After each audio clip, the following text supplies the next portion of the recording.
જેતપુર શહેરના ધોરાજી રોડથી દાસી જીવણપરા દરજી સોસાયટી અને Saint પ્રાસી school તરફ જતો મુખ્ય રેલવે અંડરબ્રિજ હાલમાં એક નાનકડા તળાવમાં ફેરવાઈ ગયો છે। આ અંડરબ્રિજમાં ઘૂંટણસમાં પાણી ભરાઈ રહેવાને કારણે વાહન ચાલકો અને ખાસ કરીને શાળાએ જતા નાના બાળકોને પારાવાર મુશ્કેલીનો સામનો કરવો પડી રહ્યો છે। જુઓ આ લાઈવ દ્રશ્યો, જેમાં સ્પષ્ટપણે દેખાય છે કે કેવી રીતે લોકો જીવના જોખમે આ દૂષિત પાણીમાંથી પસાર થઈ રહ્યા છે। દ્વિચક્રી વાહનો અધવચ્ચે બંધ પડી જતા વાહન ચાલકોને ભારે હાલાકી ભોગવવી પડી રહી છે, તો બીજી તરફ ગંદકીને લીધે રોગચાળો ફેલાવાનો પણ ભય સેવાઈ રહ્યો છે। સ્થાનિક રહીશોનો પ્રશ્ન છે કે શું તંત્ર કોઈ મોટી હોનારતની રાહ જોઈ રહ્યું છે કે શું? વારંવારની રજૂઆતો છતાં આ સમસ્યાનો કોઈ કાયમી ઉકેલ ક્યારે આવશે, તે અત્યારે મોટો સવાલ છે। રિપોર્ટર યુનુસ ગોરી, જેતપુર।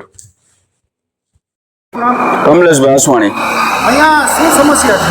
આ રોડનું પાણી ભરાય છે। અહીંયા અમારે નીકળવામાં બહુ મુશ્કેલી પડે, એટલે અમારે ઓલી બાજુ ફરીને જવું પડે।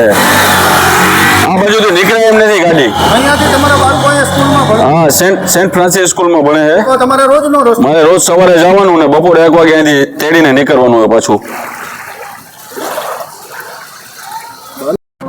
મારું નામ અજયભાઈ સોંદરવા।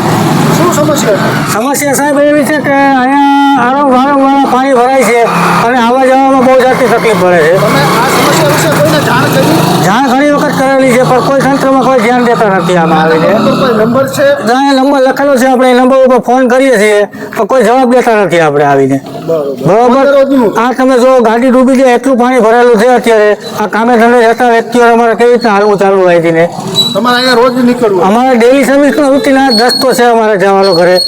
બજારે જવું હોય તો અમારે આ જ રસ્તો લાગુ પડે, બાકી જવું હોય તો આખું ગામ ભરીને જવું પડે અમારે, બીજો કોઈ રસ્તો લાગુ ના પડે। મુખ્ય રસ્તો આ છે? મેન રસ્તો અમારે આ જ લાગુ પડે।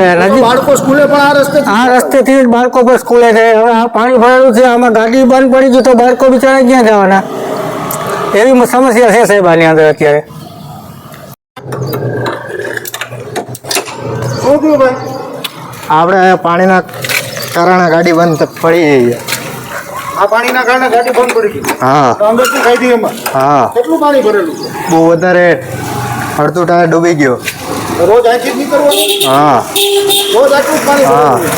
સવારની પબ્લિક હેરાન થાય છે।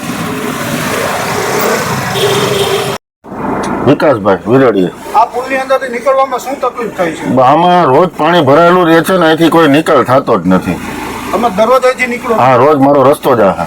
ગાડીને કેવી નુકસાની કઈ? હા, આની પેલા એક ગાડી તો મારી ડૂબી ગઈ હતી। આમાં? હા, એ વરસાદને કારણે ડૂબી ગઈ હતી। અત્યારે કોઈ નિકાલ કરવા આવતા જ નથી। રોજની સમસ્યા? રોજની સમય એક ક્યારેક નીકળી જાય છે તો પાછું આવું ભરાઈ જ જાય છે।